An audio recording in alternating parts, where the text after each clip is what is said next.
Qu'est-ce qu'un motard?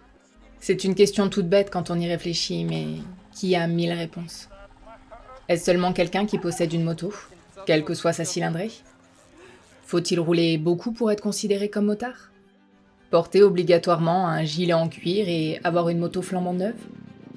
Ou juste avoir cette soif de liberté et garder son âme d'enfant?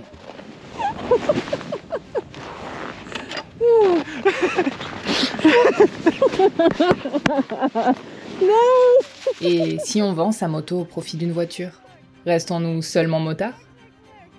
Si vous êtes ici et maintenant, c'est qu'a priori, vous êtes motard, ou que vous êtes intéressé pour le devenir un jour.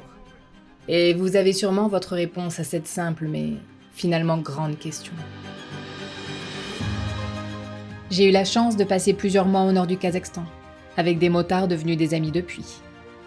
Les côtoyer m'a fait prendre conscience que la moto, c'est un véhicule certes, un objet pour être limite simpliste, mais c'est bien plus que ça. C'est une manière de penser et de voir la vie. La moto, ça se vit quand on est dessus bien sûr, mais ça va bien au-delà. Être motard, est-ce que ce n'est pas aussi vivre pleinement les conditions météo? C'est froid au doigt. Aïe. Allez, calme-toi. Calme-toi. Quelle qu'elle soit. Il fait déjà 30 degrés. Je commence déjà à avoir chaud. Et c'est que le début parce qu'ils annoncent 45, ressenti 49 à Cizré, qui est mon étape du jour. C'est parfois rouler seul.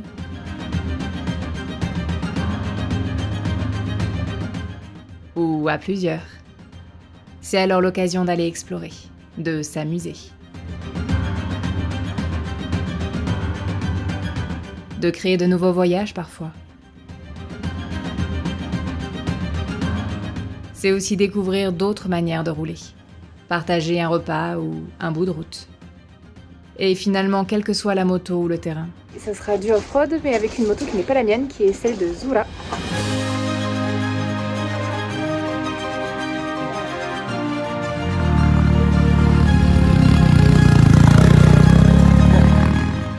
Que l'on ait des galères.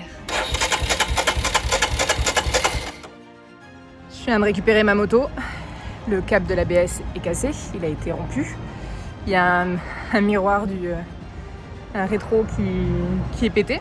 Il manque carrément le miroir. J'ai été capable de me déformer totalement mon réservoir. Il a un pet, il est totalement foncé là, ce qui n'était pas avant. Ou même quand on tombe. Ah, ouais. Bon. Grand écart.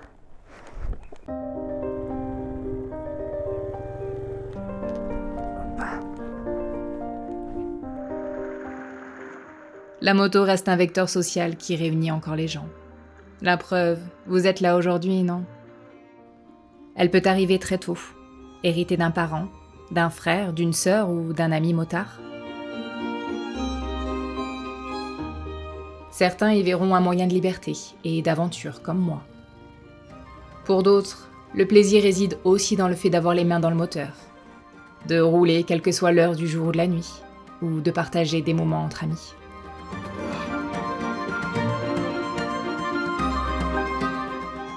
J'ai envie de dire, qu'importe la raison et quand on s'y met, non.